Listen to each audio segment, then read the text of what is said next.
Nous devons retourner à la grande question du mystère, car il y a dans notre épître aux Éphésiens des choses liées à cela, qui ont besoin d'être clarifiées. Dans toutes ces épîtres, Paul utilise ce terme mystère environ 20 fois. Le mystère, le secret de l'aveuglement qui est arrivé à Israël, Romains 11, 25. Le mystère de la sagesse de Dieu, 1 Corinthiens 2, 7. Les mystères de Dieu, 1 Corinthiens 4, 1. Les mystères en parlant en langue, 1 Corinthiens 14, 2. Le mystère de l'enlèvement et du changement du corps, 1 Corinthiens 15, 51. Ou encore, le mystère de sa volonté, Éphésiens 1, 9. Le mystère révélé à Paul, Éphésiens 3, 3, 4. La dispensation du mystère, Éphésiens 3, 9. Le mystère de l'union de Christ et de l'Église, Éphésiens 5, 32. Le mystère de l'Évangile, Éphésiens 6, 19. Le mystère caché, Colossiens 26.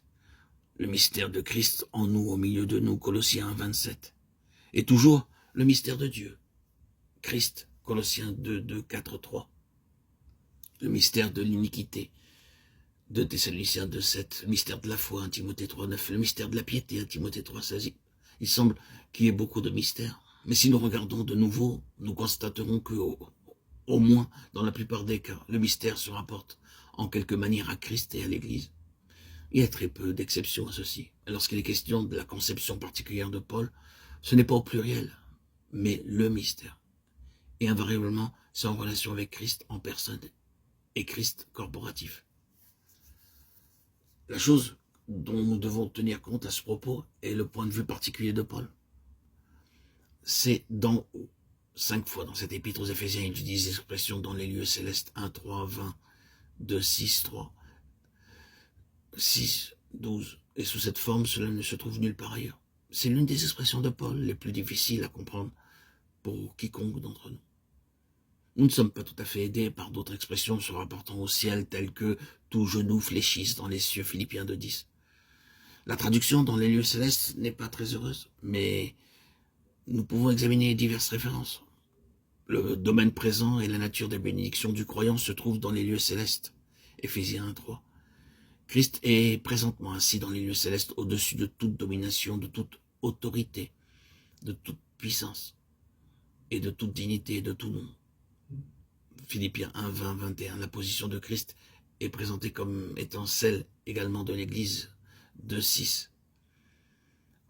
Il y a des dominations des autorités dans les lieux célestes à qui il est donné de connaître par l'Église la sagesse infiniment variée de Dieu. 3, 10. La guerre de l'Église ne se situe pas présentement dans le domaine de la chair et du sang, mais dans les lieux célestes contre des dominations et des autorités. 6, 12. Très bien. Alors de quoi s'agit-il? Simplement de ceci. Il y a un domaine ou une sphère située au-dessus et autour du domaine matériel, sensible et tangible, où les intérêts spirituels sont suprêmes, où les activités spirituelles rivales se poursuivent. De grandes forces sont à l'œuvre dans ce domaine. Elles sont dotées d'une constitution, d'un système ou d'une organisation appropriée à cette intention. C'est un domaine divisé entre des principautés célestes et d'autres démoniaques. D'un côté, il y a à la fois de l'intérêt pour ceux de Christ et une coopération avec les intérêts de Christ dans l'Église. De l'autre côté, il y a non seulement une hostilité aiguë et implacable à l'égard de ces intérêts, mais un impact sur ce monde, ces ténèbres, dont l'intention est de détruire à la fois les gens et la terre en tant qu'héritage du Fils de Dieu. Nous savons que les éléments naturels situés au-dessus de la terre ont une influence puissante sur la vie physique ici-bas.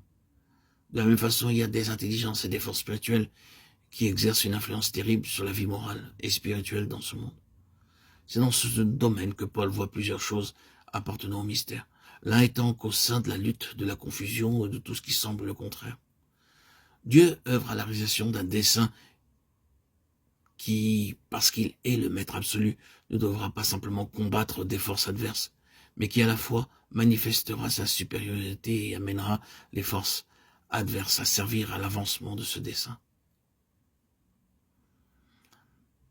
C'est la perspective à long terme et la vue de dessus des lieux célestes.